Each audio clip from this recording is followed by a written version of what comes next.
The large viewing window on Proxima Station showed only death and destruction. Commander Susan Blackwell gripped the safety rail as another Alliance ship exploded in a bright flash. The battle had lasted only 20 minutes, but already half-fight of the Alliance defense fleet was gone. "We need to retreat," said Krell, the blue-skinned Alderaan representative. His voice shook with fear. "The Drakari ships are too powerful." Susan shook her head. "There is nowhere left to retreat to. This is our last major defense point." The room fell silent as they watched more Alliance ships burn. The Drakari vessels moved with perfect coordination, their black hulls absorbing weapon fire that would have destroyed any Alliance ship. Their return fire cut through Alliance shields like they weren't even there. Susan had served the Galactic Alliance for 15 years. She had visited over 50 worlds, helped draft peace treaties, and believed in the Alliance's mission of unity and cooperation. But now, as she watched the last major fleet being torn apart, she realized that peace was not enough against an enemy that only wanted conquest. "We should have been preparing for this," she said. The Alliance Council ignored all the warnings. "Our civilization is built on peace," replied Ambassador Lore, his thin frame seeming even smaller now. "We believed the Drakari could be reasoned with. And now millions are dead." Susan turned away from the window. She couldn't watch anymore. 30 star systems have fallen in the past year. Entire species wiped out or enslaved. The station shook as the first Drakari shots hit its outer shields. Emergency alarms began to sound. "They've broken through the fleet," said the station commander. His voice came through the speakers. "All personnel, prepare for emergency evacuation. Council members have priority on escape vessels." Susan looked at the other 6 representatives in the room. They were the last remaining high-ranking members of the Alliance Diplomatic Corps. Everyone else had been killed when the Drakari attacked the Alliance capital 3 weeks ago. "We can't just run," Susan said. "If Proxima Station falls, there's no organized resistance left." "What choice do we have?" asked Krell. "Our weapons are useless against them. Our tactics fail every time. The Drakari are simply stronger." Susan paced the room, her mind racing. There had to be a solution, something they hadn't tried yet. Then it hit her. "There is one species that might be able to help us," she said slowly. "One that the Alliance has deliberately avoided contact with." The room grew even quieter. "You cannot mean—" Ambassador Lore couldn't even finish the sentence. "Humans," Susan said firmly. "The beings from the Sol system." "Impossible," Krell shouted. "The isolation protocol around Earth exists for good reason. Humans are dangerous. Their history is nothing but war and violence." "Exactly," Susan replied. "And right now, we need warriors. We need people who understand war."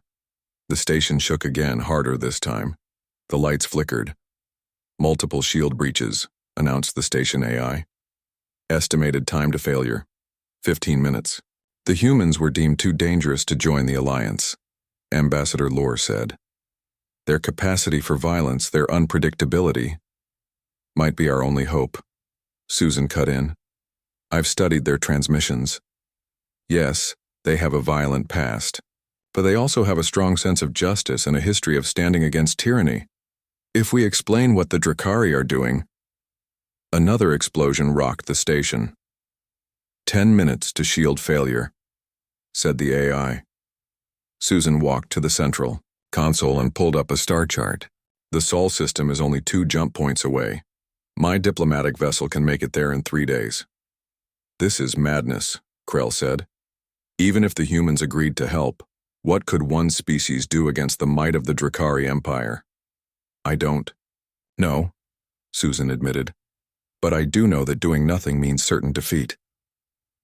Ambassador Lore closed his eyes for a moment. When he opened them, there was a new resolve in his gaze. "The Alliance Charter gives emergency powers to the highest-ranking diplomat in crisis situations. As the senior ambassador present, I authorize this mission."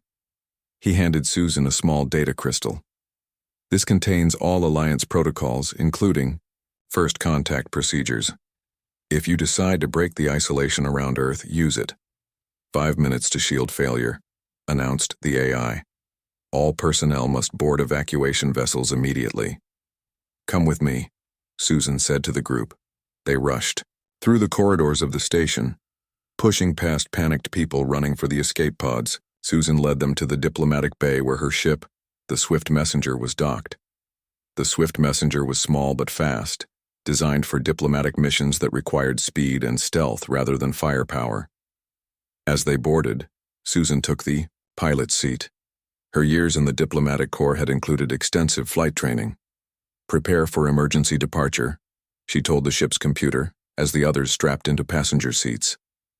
Through the view screen, they could see Drakari, boarding ships attaching to other parts of the station. The aliens moved with frightening efficiency, their armor making them look like walking weapons. Diplomatic bay doors not responding, said the ship's computer. Manual override required. I'll do it, said Krell, unbuckling his safety harness. It's too dangerous, Susan protested. If you're brave enough to seek help from humans, I can be brave enough to open a door, Krell replied with a small smile. He rushed out of the ship before she could stop him.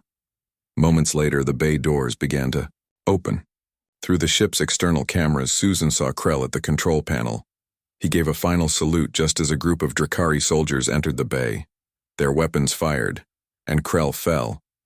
No, Susan screamed, but there was nothing she could do. She engaged the engines and the Swift Messenger shot out of the bay, barely avoiding Drakari fire. As they accelerated away from the station, Susan plotted a course for the first jump point. Behind them, Proxima Station's shields finally failed. The Drakari ships surrounded it like predators closing in for the kill. Will the humans really help us? Asked one of the junior diplomats, her voice small and frightened. Susan looked at the star chart, at the small yellow star that marked the Sol system. They have to, she said, because if they don't, everything ends. The Swift Messenger made the jump to faster-than-light speed, just as Proxima Station exploded in the distance. Susan Blackwell, now the leader of the last hope for the Galactic Alliance, set course for a planet called Earth, and a species the Alliance had feared for so long. They had 3 days before they would reach human space.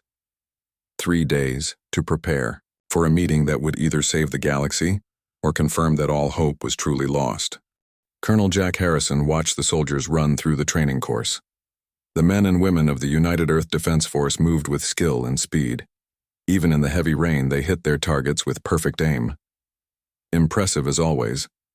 Colonel, said Captain Olivia Blake as she joined him under the shelter. She handed him a cup of coffee. They need to be better than impressive, Jack replied. He took a sip of the hot drink. The new satellite defense system detected something unusual near Neptune last night. Olivia's eyes widened. Another meteor cluster? No, the readings suggest it was a ship, and not one of ours.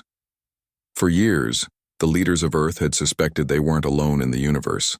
Strange signals, unexplained sightings, and unusual readings from deep space had convinced the United Earth government to create the Defense Force, just in case. Are we looking at first contact? Olivia asked, her voice dropping to a whisper even though no one else was nearby. Jack shrugged. Could be. Or it could be a sensor malfunction. Either way, Admiral Garcia wants us ready.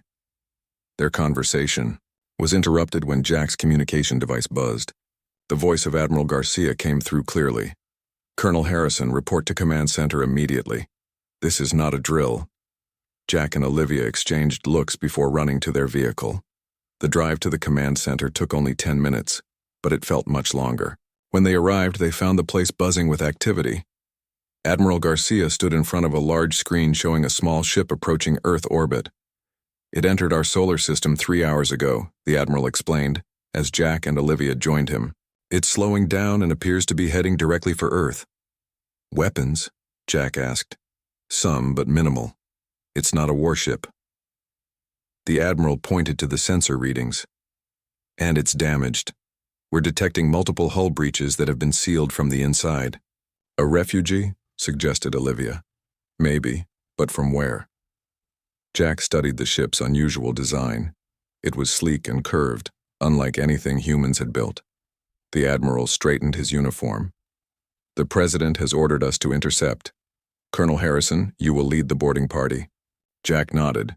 This was what they had trained for. What are our orders if the occupants are hostile?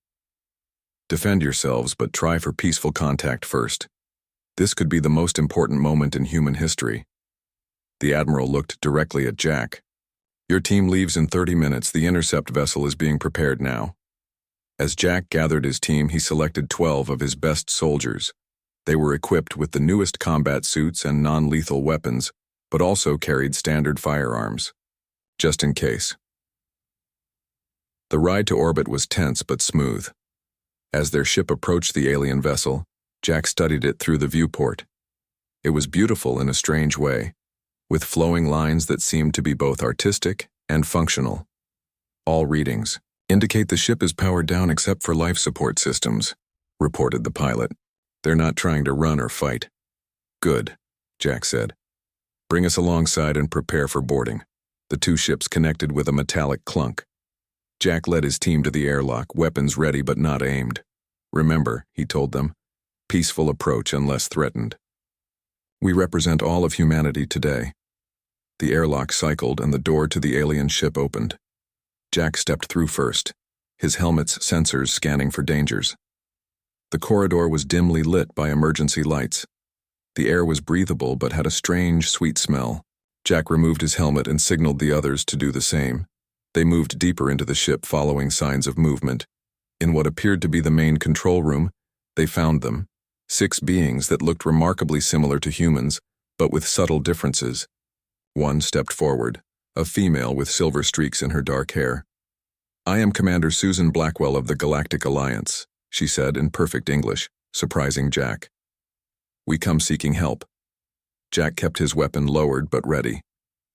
I'm Colonel Jack Harrison, United Earth Defense Force. How do you know our language? Susan gestured to a small device on her collar. Translation technology. We've been monitoring your broadcasts for decades. We know much about your people. Yet you've never made contact before, Jack said. It wasn't a question. Susan hesitated, then spoke honestly. The Alliance deemed humans too unpredictable. Your history of warfare concerned us. One of Jack's soldiers laughed darkly at this, but Jack silenced him with a look. And now? Jack asked. Now we need that very quality. Susan activated a holographic projector that showed ships much larger than hers destroying entire fleets. The Drakari Empire has conquered much of the galaxy. They destroy or enslave every world they find. The Alliance is falling. Earth will be found eventually. Jack watched the images carefully. The destruction was total, the tactics ruthless. Why should we believe you, he asked. Susan handed him a data device. This contains everything. Battles, star charts, records of what the Drakari have done to civilians. We don't ask this lightly, Colonel, but humans may be the only hope left. Jack connected the device to his suit's computer. The information flowed across his visor. Images of burned worlds, records of billions dead, tactical analyses showing the overwhelming power of the Drakari fleet. You need soldiers, he said, finally understanding. We need warriors, Susan corrected him. The Alliance species are peaceful. We build, we create, we explore. The Drakari only destroy. We don't know how to fight a war like this. And humans do, Olivia said from behind Jack. Susan nodded. Your history shows your people can be fierce when threatened and merciless when protecting others. The Alliance needs that now. Jack thought for a long moment. This decision was far above his rank, but he would need to make a recommendation to his superiors. We'll escort you to Earth, he finally said. Our leaders will want to hear this directly from you. 2 days later, Susan stood before the United Earth Council.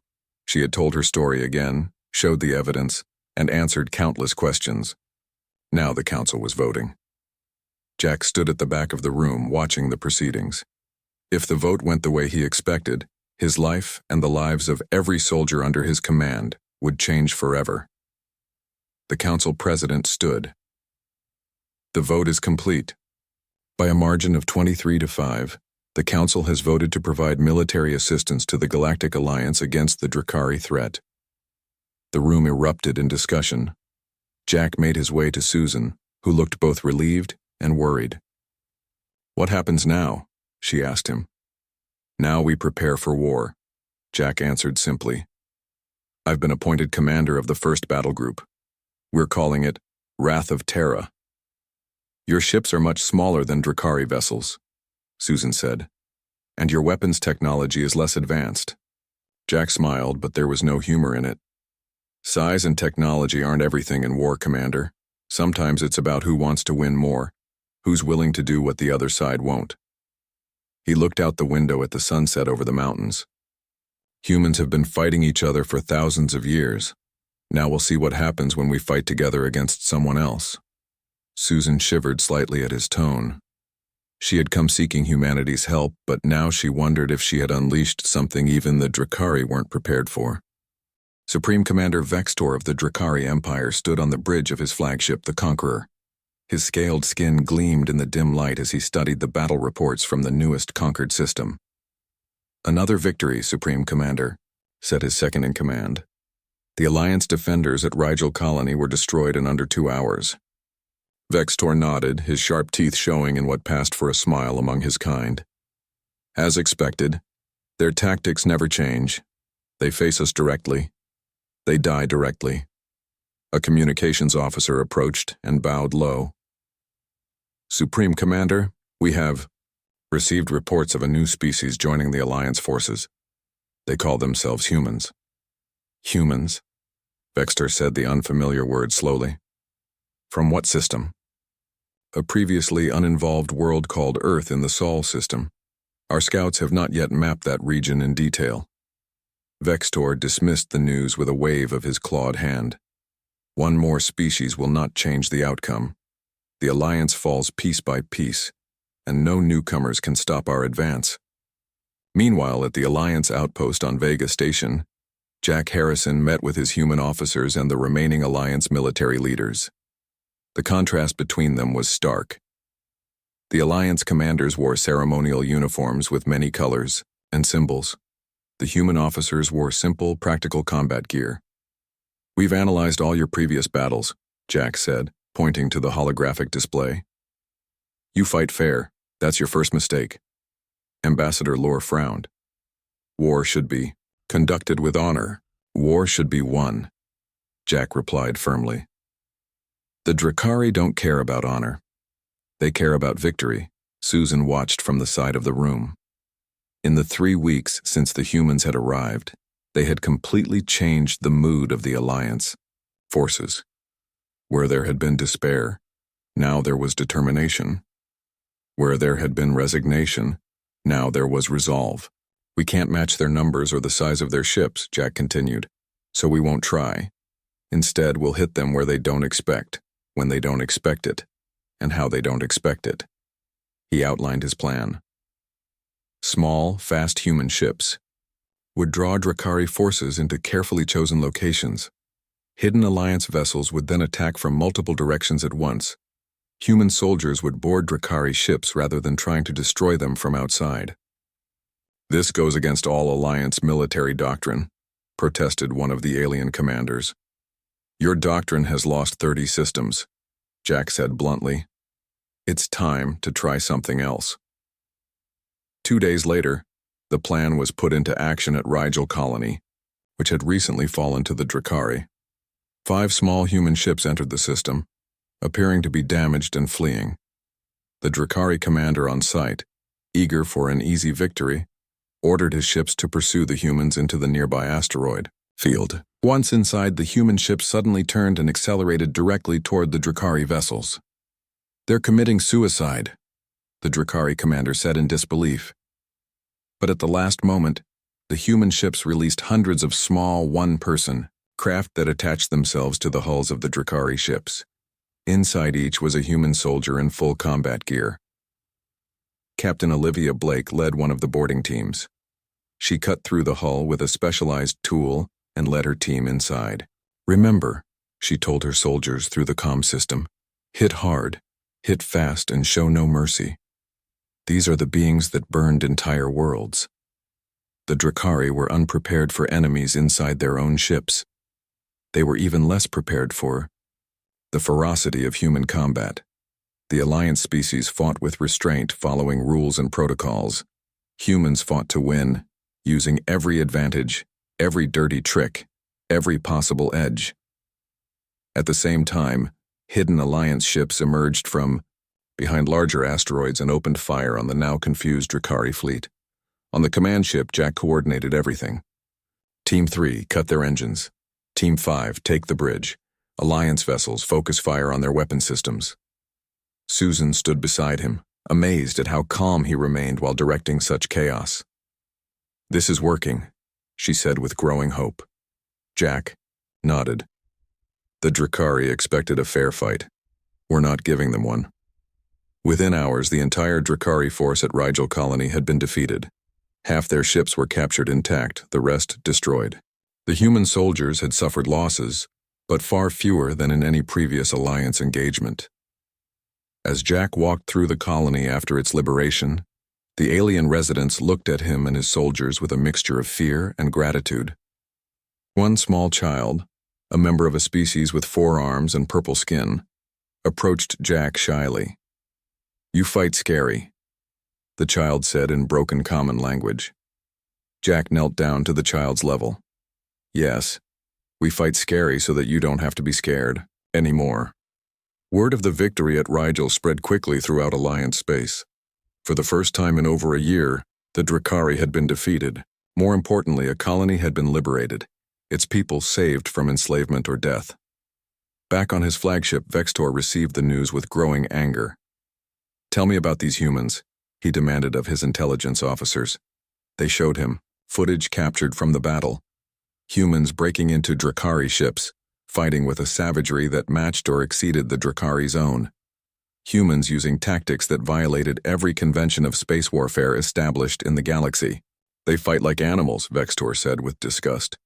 "But effective animals," his second-in-command pointed out. "They recaptured Rigel Colony in a single day, something the Alliance has never managed before." Vextor studied the image of a human soldier standing over a fallen Drakari warrior. The human's face showed no remorse, no hesitation, just grim determination. "Adjust our strategy," Vextor ordered. "These humans cannot be treated like other Alliance species. They must be studied, understood, and then crushed completely." On Vega Station, the Alliance leaders held the first celebration in many months. They had won a battle. They had saved lives. They had proven the Drakari could be beaten. Jack didn't join the celebration. Instead, he worked with his officers to plan the next attack. One victory meant nothing in a war this big.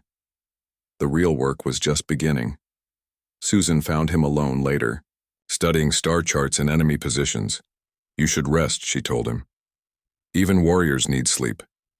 Jack looked up at her with tired eyes. "The Drakari will adapt. They're smart. The next battle will be harder. But we have hope now," Susan said. "Before you came, the Alliance was dying. Now we're fighting back." Jack nodded slowly. "Hope is good, but hope doesn't win wars. Preparation, determination, and sacrifice win wars." He pointed to the next target on the map. "And this war is far from over."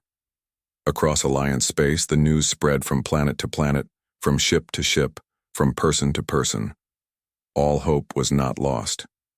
Humanity's soldiers had arrived, and they fought with a merciless efficiency that even the dreaded Drakari could not match. 6 months had passed since the first human victory at Rigel Colony. The war had reached a stalemate. The Drakari advance had stopped, but taking back captured territories proved difficult. Both sides had adapted to each other's tactics. In his command room on the human flagship Freedom, Jack Harrison studied the latest battle reports. Next to him stood Susan Blackwell, now the official liaison between human forces and the Alliance. "The Drakari have strengthened their defenses in the Arcturus sector," Jack said, pointing to the star map. "They're learning from each defeat." Susan nodded. "They've never had to adapt before. For years, they just overwhelmed everyone with superior numbers and technology. And now they're facing an enemy that fights differently." Jack zoomed in on a particular star system. We need something new. Something they won't expect. Susan looked at him carefully. You have an idea. Jack nodded. We've been fighting with human tactics but Alliance technology. What if we combined both more fully? Your shield systems and our weapon designs, your sensor arrays and our stealth technology.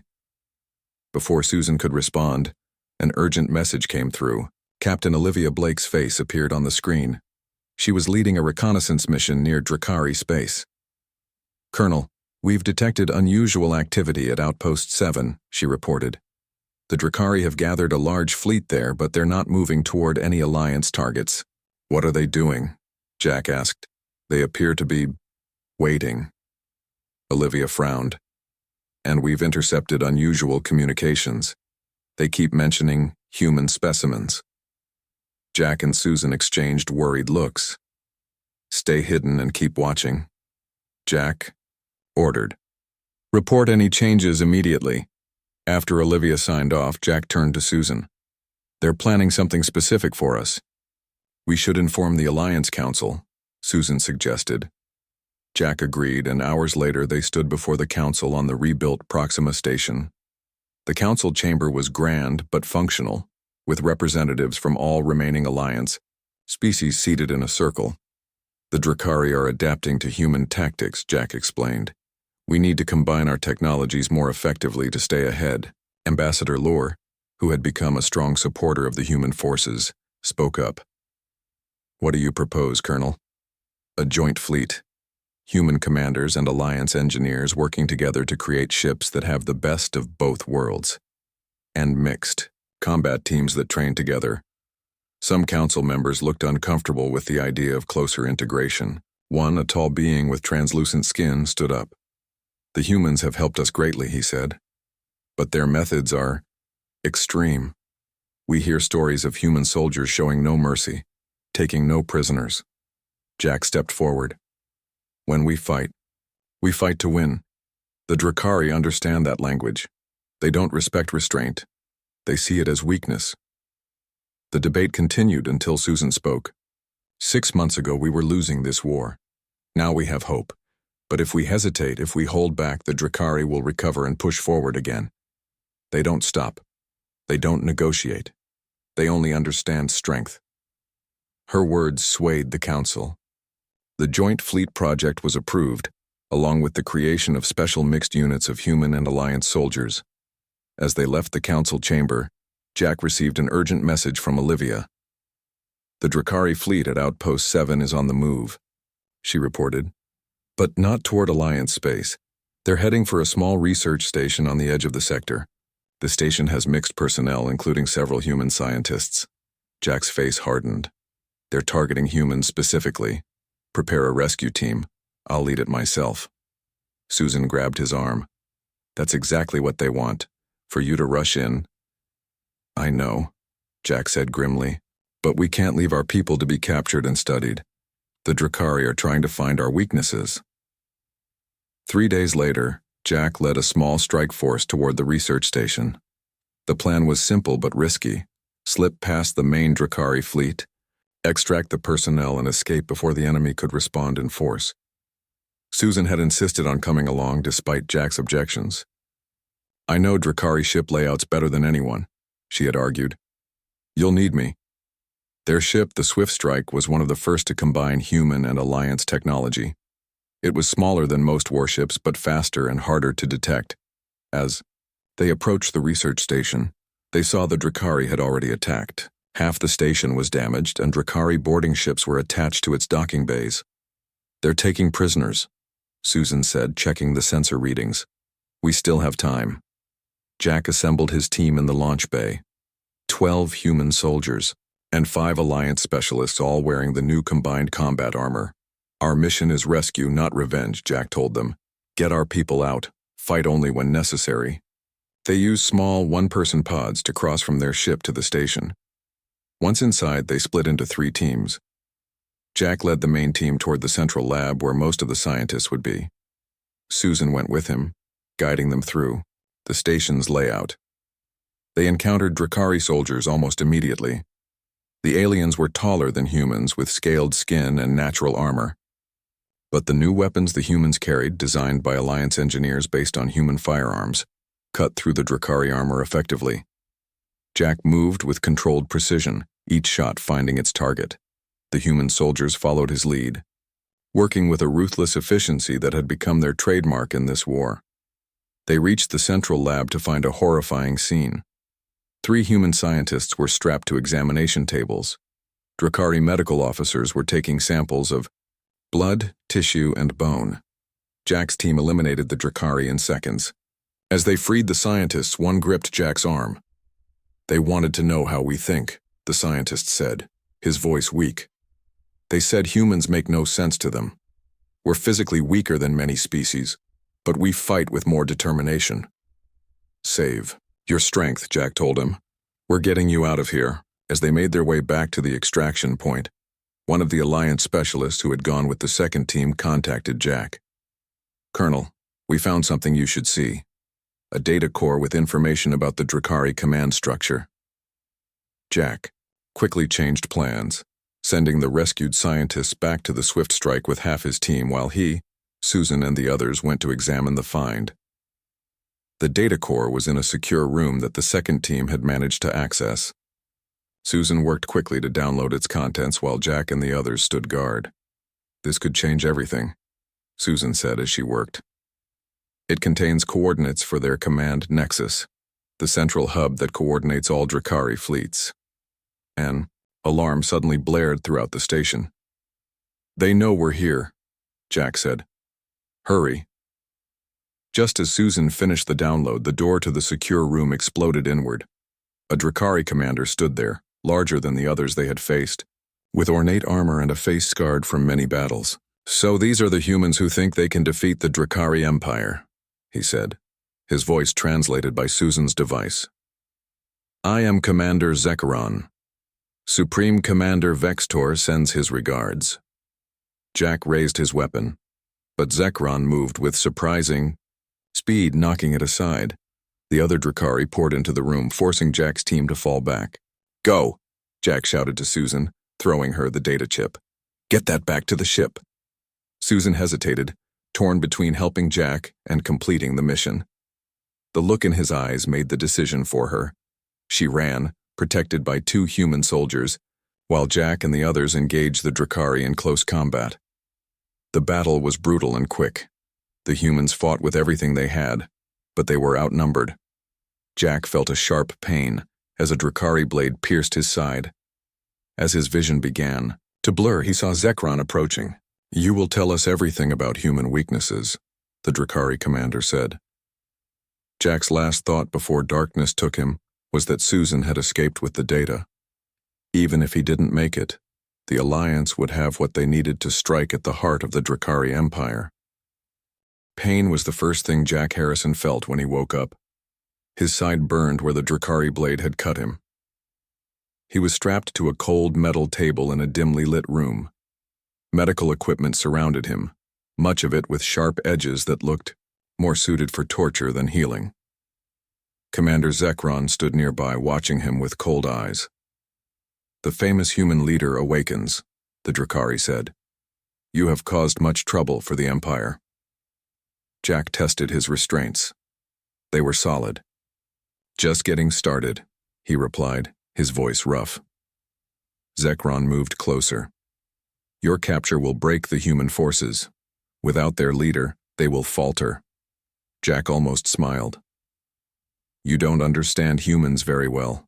Cut off one head, 2 more. Take its place." Before Zekron could respond, the ship shook violently.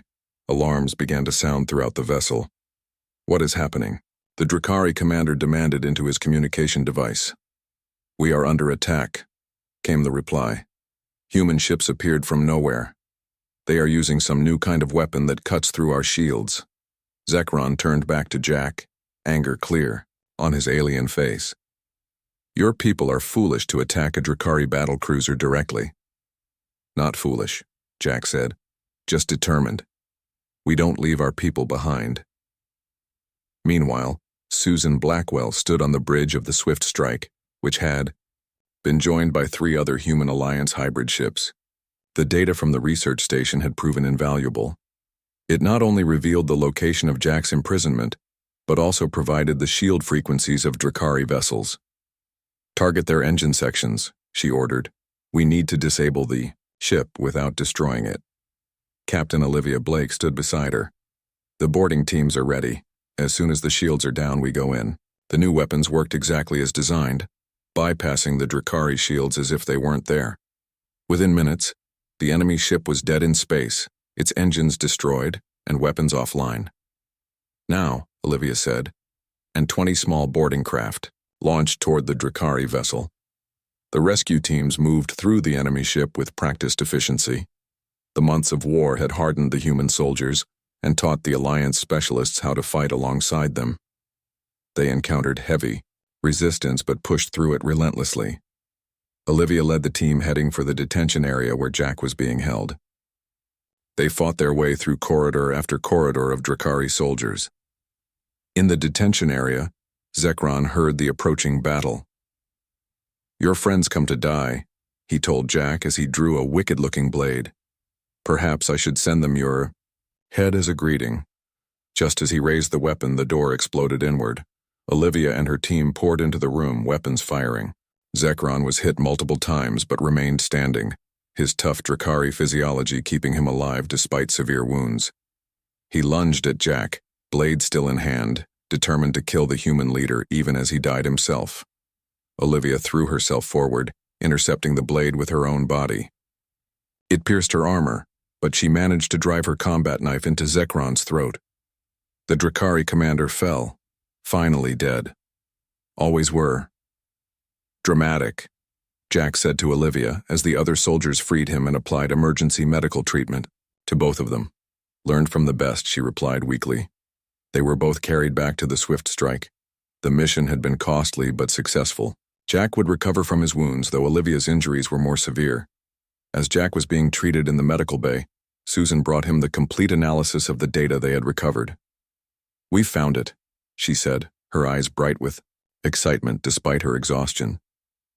"The location of the Drakari command nexus, it's hidden in an asteroid field near the center of their territory." Jack struggled to sit up. "If we can take that out, we could cripple their entire fleet coordination," Susan finished.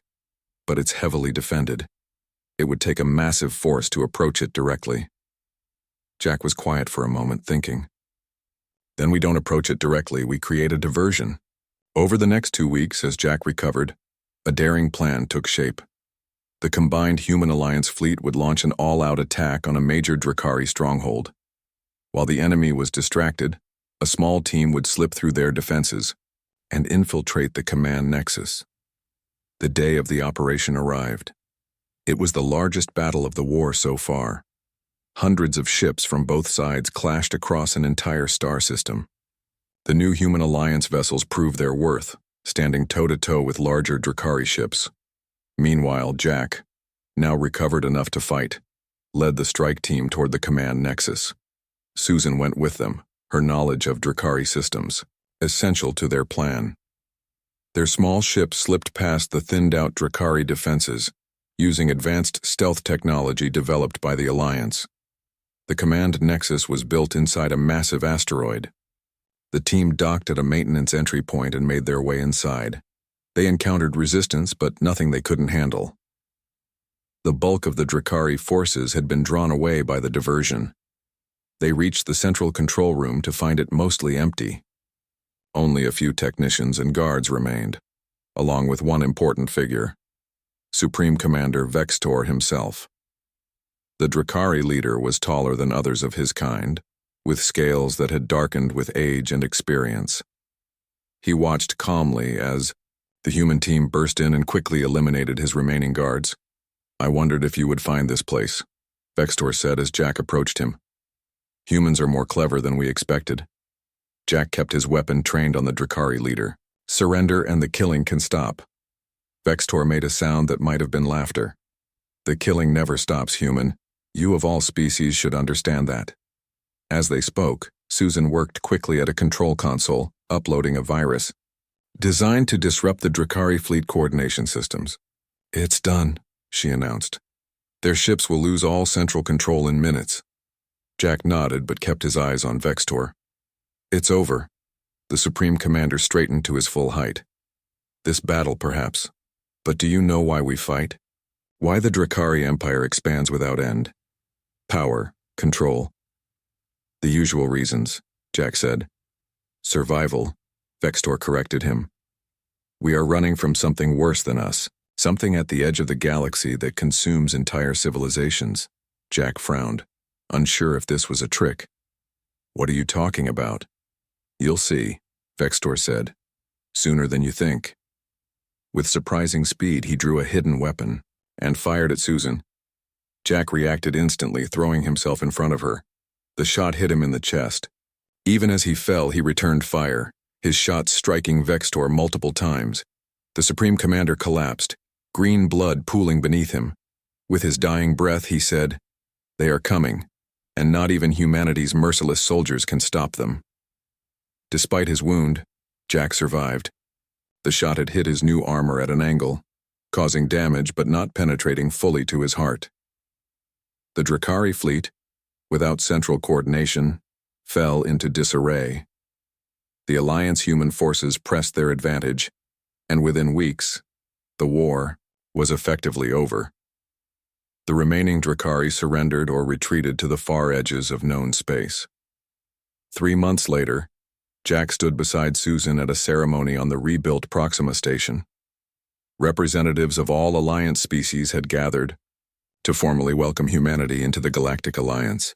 Without your courage and determination, we would have fallen, Ambassador Lore said as he presented Jack with the highest honor the Alliance could bestow.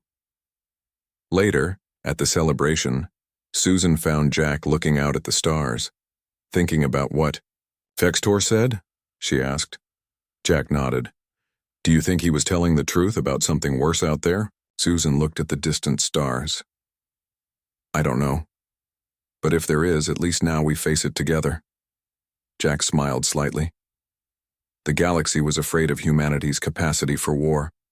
Turns out that's exactly what was needed.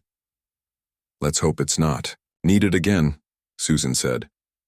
But even as they spoke, at the very edge of Alliance space, a strange signal was detected. Something was coming. Something unknown. And once again, the galaxy would need defenders ready to fight without mercy to protect all they held dear.